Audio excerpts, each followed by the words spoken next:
Dear students, today's topic is mathematical functions. In QBasics, there are some inbuilt library functions to execute mathematical calculations as well. So, let us look at some of them. The first is rand function. RND function means this function returns a random number between 0 and 1. This will be a decimal number that can go up to 7 decimal places. Means ये क्या करता है, किसी particular value के बीच में क्या find out करता है कि रैंडम नंबर फाइंड आउट करता है. ठीक है. So here is the program. R हमारा क्या है यहाँ पे, variable is equal to 9 plus rand function then into में 31. इसका मीन क्या है कि जो भी हम वैल्यू एंटर करेंगे, जो वो रेंड से जो RND है वो हमारी क्या होगी, वैल्यू जो भी हम एंटर करेंगे इनटू हो जाएगी वो 31 के साथ. ठीक है. और प्लस में 9 ऐड हो जाएगा. वो पूरी वैल्यू कहाँ जाएगी, आर वेरिएबल के अंदर, और वो क्या हो जाएगी, प्रिंट हो जाएगी. ठीक है.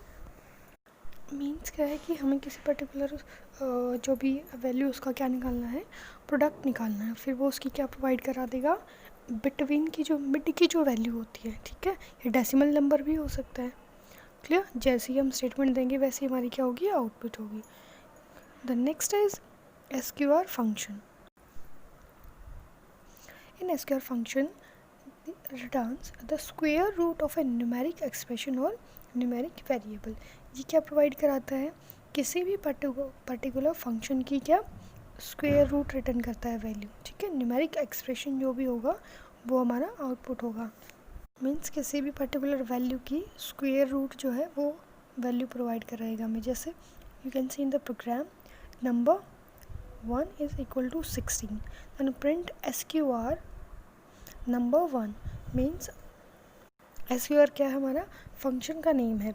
कि क्या शो करता है कि आपको उस वैल्यू की, जो भी पर्टिकुलर वैल्यू हम प्रिंट करा रहे हैं उसका क्या निकालना है, स्क्वायर रूट वैल्यू प्रोवाइड करानी है. ठीक है. और जो भी वैल्यू हम डाल देंगे वो कहाँ जाएगी, आपके नंबर में. तो हमने यहाँ पे 16 दिया तो 16 का यहाँ पे क्या शो हो जाएगा, रूट शो हो जाएगा. ठीक है. सो इन graphics in QBasics we have learned in previous classes how to draw figures in logo using procedures and primitives. So QBasic also allow us to draw different shapes and figures in different colors using special statements. So here are some colors that are represented by numbers. Some of the colors with their respective color codes. 0 is equal to black, 1 का code है blue, 2 is equal to green, 3 is equal to cyan, and 4th is red, as it is magenta, then 6 brown, and 7 and as it is 15 तक क्या हमारा bright white है. ये कुछ numbering है जिसके अकॉर्डिंग क्या है, जो QBasic है वो नंबर्स के बेसिस पे क्या करती है, कलर्स को आइडेंटिफाई करती है. ठीक है.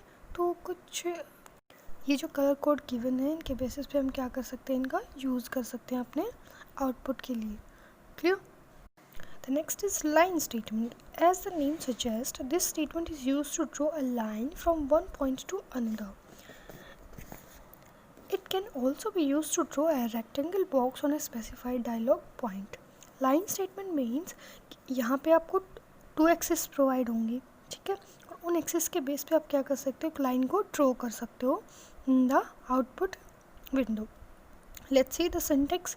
First you have to type line, then x1 and y1. Means 2 axes होनी चाहिए जहाँ से हमारी क्या होती है, ओरिजिन स्टार्ट होती है किसी पर्टिकुलर लाइन की.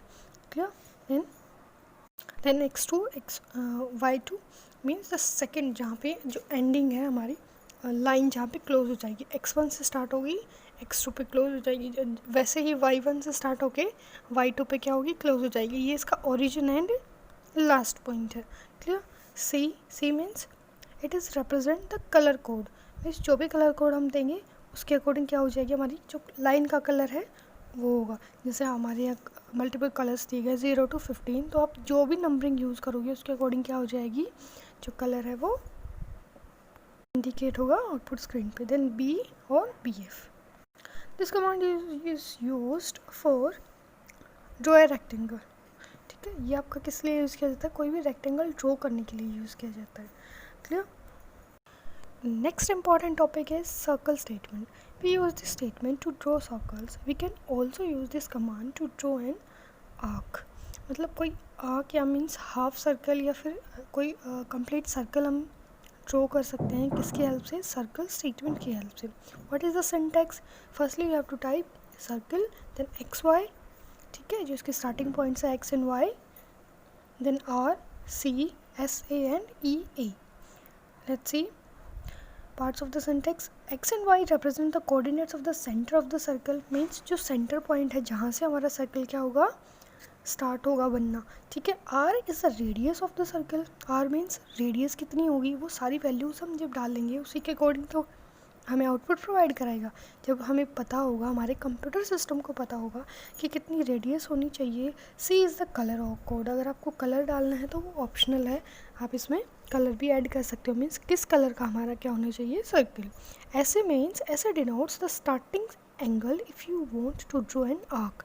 अगर आपको आर्क ड्रॉ करनी है तो उसका जो फर्स्ट जो स्टार्टिंग एंगल होता है उसको कौन डिनोट करेगा, ऐसे ए जो एलिमेंट हमने दिया है. ये denotes the end angle of the arc. अब स्टार्टिंग एंगल है तो एंड एंगल भी होना चाहिए, ठीक है. तो ये सारे कुछ एलिमेंट थे जिनका यूज़ करके हम क्या कर सकते हैं, सिंपल सर्कल ड्रॉ कर सकते हैं in Q basics. Clear? Now we are moving on our next chapter, that is introduction to HTML. What is HTML? This is the markup language, hypertext markup language. The word hypertext was first coined by Ted Nelson in 1960. Clear? So he proposed the idea of non-sequential writing and called this field as hyperworld. So we can see that markup language is a technique to write documents describing the general structure of the contents inside the documents and not its actual appearance on the page or on the screen. Means ये क्या है, technique है जिसमें हम क्या कर सकते हैं, डॉक्यूमेंट्स राइट कर सकते हैं, किसी पर्टिकुलर स्ट्रक्चर को डिस्क्राइब कर सकते हैं, ठीक है, with the help of coding. But जो इसकी अपीयरेंस है, जो इसकी कोडिंग है वो अपीयर नहीं होगी, जो इसका आउटपुट है वो अपीयर होगा आपके पर्टिकुलर पेज पे. So the markup language are the subset of general markup language or GML that is invented by Tim Berners-Lee, and the creator of WWW and his colleagues used the standard generalized markup language or SGML in 1990 to describe the rules for hypertext markup language to build the first version of HTML level 0 HTML. तो ये inventor थे, इन्होंने क्या किया, इसको describe किया था. पहले इसको उसने GML नेम दिया गया. उसके बाद जो WWW का जो क्रिएटर था उसने इसको क्या किया, दूसरा नेम दिया, स्टैंडर्ड जनरलाइज्ड मार्कअप लैंग्वेज और SGML 1990 में, ठीक है. और कुछ रूल्स हैं उनको भी डिस्क्राइब किया. हाइपर टेक्स्ट के लिए जो रूल्स हैं, हाइपर टेक्स्ट मार्कअप लैंग्वेज के लिए, उसका फर्स्ट वर्जन निकाला इसने 0 HTML के नेम से, ठीक है. So after level 0 HTML, new version of HTML have been developed. Level 1 HTML was released in 1992. After 2 years, the level 1 was released, that followed by level 2 HTML, level 3 HTML and level 3.2 HTML. Clear? So the first original HTML standard was developed by Seren. आपका पहला original HTML standard था वो किसने develop किया था, serine ने. The new versions are created from the analysis and discussion by holding online meetings. These meetings are open to anyone on the internet. They can be published by the W3 consortium W3C, led by the Laboratory of Computer Science at the Massachusetts Institute of Technology, means MIT, and NIRA, a French group in collaboration with Seren. Means multiple discussion analysis हुए. इसके बाद first जो original HTML standard था उसके बाद कुछ particular meetings हुई, फिर इसको पब्लिश किया किसने, W3C ने, जिसको लीड किसने किया था, कंप्यूटर साइंस ने, MIT ने एंड NIRA ने. Clear? The next is other markup languages. There are several other markup languages. The first is DHTML. DHTML stands for Dynamic Hypertext Markup Language. Full form क्या है, dynamic hyper text markup language. It is a combination of technologies to create dynamic contents on web pages. सबसे main चीज़ क्या है इसके बारे में कि डायनेमिक जो है हाइपरटेक्स्ट मार्कअप लैंग्वेज है। डायनेमिक मीन्स जो भी कंटेंट आप वेब पेजेस पे क्रिएट करते हो यूजिंग DHTML, तो वो क्या होगा, डायनेमिक होगा। डायनेमिक का मीन्स होता है बेटा कि आप उसको क्या कर सकते हो, चेंज कर सकते हो। वो टाइम टू टाइम क्या होता रहता है, चेंज कर सकते हैं हम उसमें, वो मॉडिफाई होता रहता है, ठीक है। बट HTML में ऐसा नहीं होता। अगर हमने एक बार उसका जो लेआउट है वो सेट कर दिया तो वो चेंज नहीं होगा। तो इसलिए हम क्या करते हैं, DHTML का यूज़ करते हैं। It has many features that including cascading style sheet and a scripting language called JavaScript. Cascading style sheet के अंदर आप डिज़ाइन कर सकते हो अपनी पर्टिकुलर वेबसाइट को, और स्क्रिप्टिंग लैंग्वेज के थ्रू आप क्या कर सकते हो, जो जावास्क्रिप्ट आपकी स्क्रिप्टिंग लैंग्वेज है उसके थ्रू आप कंटेंट को इंक्लूड करा सकते हो, ठीक है। All these act together to form a web page. ये सब कंबाइन होके क्या बनाता है, आपका एक वेब पेज क्रिएट करता है। whose content can be changed even after it has been loaded into the web browser, ठीक है। वेब ब्राउज़र पे लोड होने के बाद भी हम किसको क्या कर सकते हैं, चेंज कर सकते हैं, अगर हमने DHTML का यूज़ किया है किसी वेब पेज को बनाने के लिए। क्लियर। नेक्स्ट जो मार्कअप लैंग्वेज है वो है XML। HTML is a part of more powerful language called SGML। जो HTML लैंग्वेज है उसका एक पावरफुल पार्ट है HTML। So combining the simplicity of HTML and the powerful feature of SGML means HTML और SGML दोनों के features को combine करके W3C जो कंपनी थी उन्होंने डेवलप किया एक्सटेंसिबल मार्कअप लैंग्वेज, और you can say XML.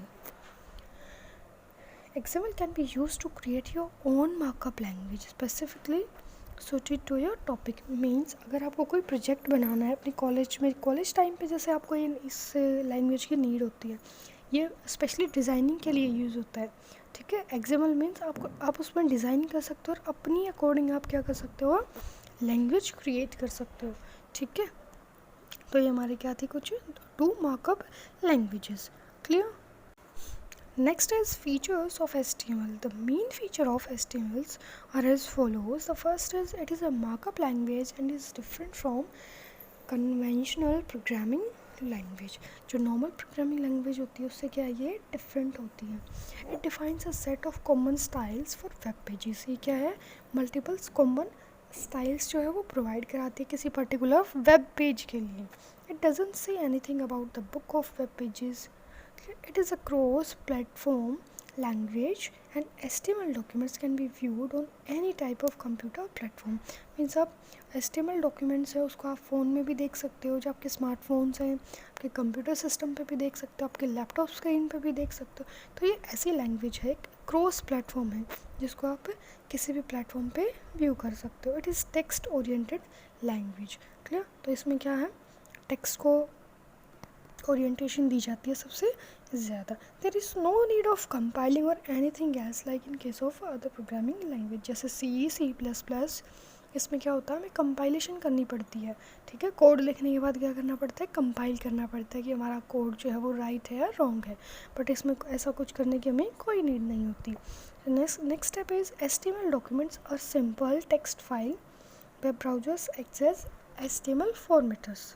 HTML documents होते हैं वेरी सिंपल टेक्स्ट फाइल्स होती हैं जिनको हम क्या बोलते हैं, HTML फॉर्मेटर्स भी बोल सकते हैं।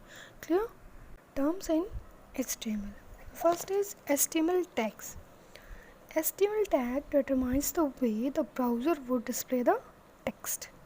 The tags are always enclosed with a pair of angle brackets, left and right, and text is written after tags. For example, title.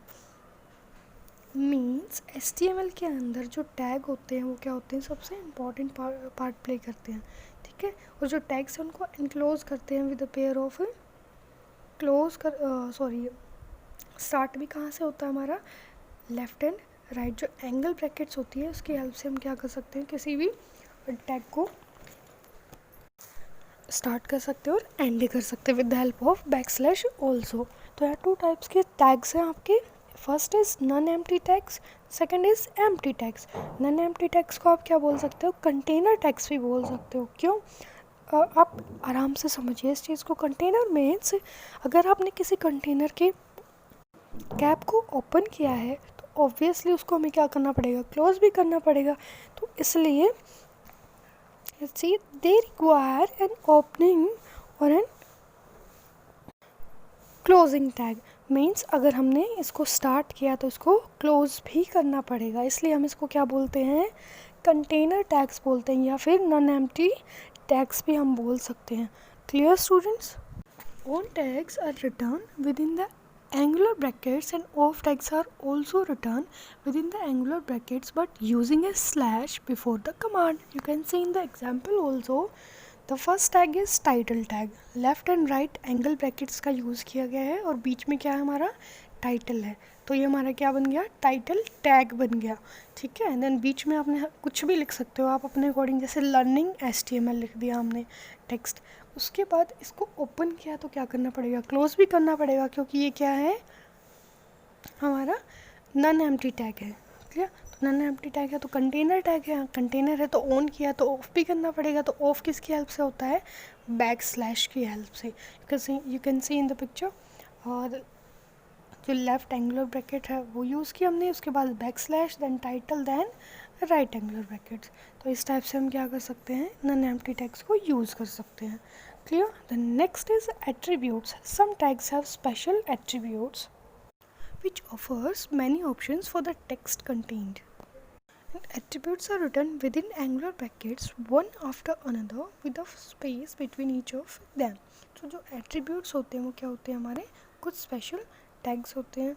ठीक है, फॉर एग्जांपल जो फ़ॉन्ट साइज़ है, फ़ॉन्ट साइज़ मीन्स जो भी आप टेक्स्ट लिखते हो उसका साइज़ कितना होना चाहिए, उसके लिए हम इस एट्रीब्यूट का यूज़ करेंगे, इसको हम टैग बोल सकते हैं। और ये किसकी हेल्प से लिखा जाता है, एंगुलर ब्रैकेट्स की हेल्प से। क्लियर? बट इसके बीच में क्या होना चाहिए, स्पेस होना चाहिए दोनों वर्ड्स के बीच में। The next is nesting tags. You can use tags which contains some other kinds of tags. Nesting tags कौन से होते हैं, the tags that affect the entire paragraph of text can contain tags which affect individual words or letter. The opposite is not allowed while using closing tags. It should correspond to the last unclosed opening tag. It means जैसे A, B और C है, कोई भी 3 tags है, ठीक है, तो उनको क्या करना पड़ेगा, हमें क्लोज करना पड़ेगा। फॉर एग्जांपल जैसे हेड है, हेड को शुरू किया तो एक पर्टिकुलर सिंटेक्स होता है इसका, ठीक है, एक स्ट्रक्चर होता है हमारी HTML लैंग्वेज का। हेड के बाद क्या आता है, टाइटल। हेड स्टार्ट किया, देन टाइटल को स्टार्ट किया, उसके अंदर जो भी हमने टाइटल देना था टाइटल दिया, उसको क्लोज कर दिया टाइटल को, क्योंकि ये कंटेनर टैग है। उसके बाद हेड को क्या कर दिया, क्लोज कर दिया, मीन्स हमारा जो काम है वो फिनिश हो चुका है। सबसे लास्ट में क्या होता है, हेड से पहले क्या आता है, HTML आता है। तो इस तरह से हमारा क्या हो जाता है, पूरा डॉक्यूमेंट क्लियर हो जाता है, कंप्लीट हो जाता है। Next is quotation marks. Quotation marks, all values in HTML should be enclosed in straight quotation marks and not in curly quotation marks. Means कोई भी वैल्यू है अगर आप उसको डबल कोट्स में डालते हो तो वो कैसी होनी चाहिए, स्ट्रेट कोटेशन जो होते हैं वो होने चाहिए, ना कि करली।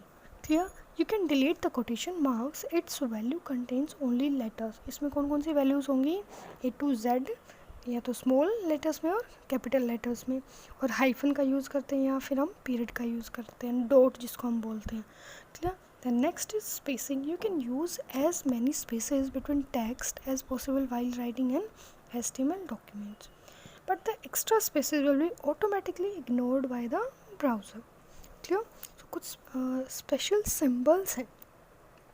HTML support an ASCII set of characters and some other characters also.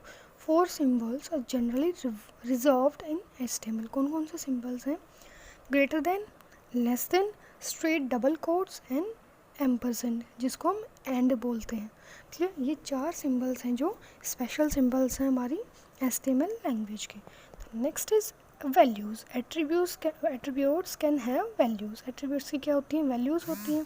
So most of the attributes have defined attributes which will be accepted only by that attributes. Means कुछ वो एट्रीब्यूट्स कैसे होते हैं जिनकी वैल्यूज़ पहले से ही pre defined होती हैं। Clear? The next is editors. Different text editing programs are use to compose HTML documents. फिर जब हम कोड टाइप करते हैं HTML का तो उसके लिए हमें कोई भी एडिटर की ज़रूरत पड़ती है, जैसे MS वर्ड या नोटपैड या वर्डपैड या MS फ्रंट पेज। ठीक है, तो ये हमारे क्या हैं, सारे एडिटर्स हैं। The next is creating and saving HTML documents. कैसे हम क्रिएट कर सकते हैं किसी पर्टिकुलर डॉक्यूमेंट को HTML के, उसको कैसे सेव कर सकते हैं। So the HTML documents are also called web pages. HTML documents को क्या बोल सकते हैं हम, वेब पेज भी बोल सकते हैं। Let's see what are the steps. The first step is open a text editor. Say notepad, like notepad हमने यूज़ किया, ठीक है। The step 2, type the following text. Firstly you have to type head, then title आपने दिया कि learning HTML, then title को close किया, head को क्लोज किया, हेड यहीं पे क्लोज हो गया, हेड के बाद ही बॉडी स्टार्ट होती है ना, तो हेड को हम पहले ही क्लोज करेंगे, उसके बाद बॉडी स्टार्ट होती है। हमारी जो स्ट्रक्चर है हमारा, ये एज इट इज़ हमें फॉलो करना होता है। तो बॉडी के अंदर हमें हेडिंग्स देनी है। कौन सी हेडिंग, हेडिंग 1 होगी पहले। हेडिंग 1 में हमें क्या लिखवाना है कि वेलकम टू HTML, तो ये एज इट इज़ क्या हो जाएगा, प्रिंट हो जाएगा एज हेडिंग 1 है, तो उसकी क्या होती है, एक पर्टिकुलर लेंथ डिफाइंड होती है, H1 to H6 और H7। ठीक है, सो P, next is P means paragraph. इस पैराग्राफ के आप कितनी भी लाइन्स आप ऐड कर सकते हो P टैग का यूज़ करके। ये भी कंटेनर टैग है, कंटेनर मीन्स जिसको हम क्लोज भी करते हैं। तो इसमें हमने एक लाइन लिखवाई है, I am trying to learn HTML, उसको क्या कर दिया हमने, क्लोज कर दिया। हेडिंग भी दी, उसके बाद पैराग्राफ लिख दिया। जैसे हम अपनी बुक के अंदर देख रहे हैं, तो फर्स्ट हमने क्या दे रखा है कि creating and saving HTML document, ये हमारा क्या काउंट होगा, ये हेडिंग काउंट होगी। और उसके बाद जो ये लाइन्स लिखी हुई हैं ये हमारी क्या होंगी, पैराग्राफ काउंट होंगी। ठीक है, तो हमने ये जो हेडिंग और पैराग्राफ ली है ये एज इट इज शो हो जाएगा जैसे हमने लिखवाया। उसके बाद बॉडी को क्या कर देंगे, क्लोज, क्योंकि हेडिंग और पैराग्राफ ही होता है टेक्स्ट डॉक्यूमेंट के अंदर, और क्या।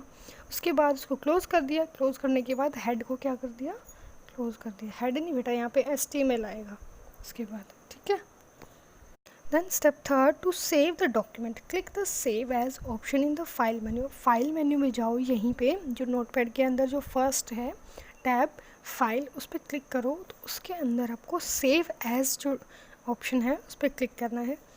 Then you have to type the name of the file followed by a suffix .html और .html। ये इसका क्या है, सफिक्स मीन्स ये इसका एक्सटेंशन है कि जिसके हेल्प से आपके कंप्यूटर सिस्टम को भी पता चलता है कि आप किस टाइप की फ़ाइल जो है वो क्रिएट कर रहे हो, सेव कर रहे हो। ठीक है, step 5, click the save button. ठीक है, तो आपकी पर्टिकुलर फाइल क्या हो जाएगी, सेव हो जाएगी। Next is viewing an HTML documents. अब हमने क्रिएट तो कर लिया अपने डॉक्यूमेंट को, HTML डॉक्यूमेंट को, अब उसको व्यू कैसे करें। तो व्यू करने के लिए आपको क्या करना पड़ेगा, to view HTML documents open your browser software से Internet Explorer. Like Internet Explorer हमारा क्या है, एक ब्राउज़र है जिसको हम क्या कर सकते हैं, यूज़ कर सकते हैं टू ओपन HTML डॉक्यूमेंट। तो first click the open option in file menu, the open dialog box appears. Clear, means internet explorer को ओपन करने के बाद फर्स्ट जो फाइल मेन्यू है उस पर आप फर्स्ट उस पर क्लिक करोगे तो जो ओपन ऑप्शन है उस पर क्या करना है, क्लिक करना है। Clear, the next is step 2, type the complete path of the file and its name in the open box और otherwise click the browse button. अगर या तो आप उसका जो पाथ है वो टाइप करो, अगर आपको पाथ नहीं पता उसका, ठीक है, तो आप क्या करो, ब्राउज बटन जो है उस पर क्लिक कर सकते हो। You can see in the picture also. ठीक है, ये ब्राउज ऑप्शन है ना, इस पर क्लिक करो तो क्या हो जाएगा, एक और जो है डायलॉग बॉक्स अपीयर हो जाएगा। उसमें क्या होगा, सेलेक्ट हो जाएगी आपकी फ़ाइल, जितनी भी फाइल्स आपकी सेव है ना कंप्यूटर सिस्टम के अंदर आपको शो हो जाएंगी। Then you have to select your file name, that is my first .html। उसको सेलेक्ट करते ही क्या हो जाएगा, ओपन वाला जो ऑप्शन है step 4, click the open button. Step 4 में जो ऑप्शन दिखाई दे रहा है आपको ओपन का, इस पर क्या करना है, क्लिक करना है, तो क्या हो जाएगा, step 5, click on okay button. The HTML document gets displayed as web page, you can see in the picture also.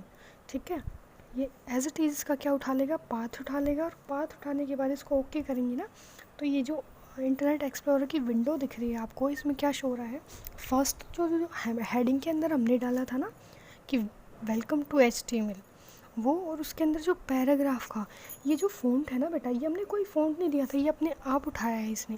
ये क्यों उठाया है, ये प्री डिफाइंड होता है कि पैराग्राफ का फ़ॉन्ट साइज़ इतना होगा और हेडिंग 1 का जो फ़ॉन्ट साइज़ है वो इतना होना चाहिए, ठीक है। तो ये हमारा जो है आउटपुट निकल के आएगा इस पर्टिकुलर डॉक्यूमेंट का। क्लियर। तो इस टाइप से हम अपने डॉक्यूमेंट को क्या कर सकते हैं, व्यू कर सकते हैं in web browser. Clear students? I hope you understand the concept. Thank you.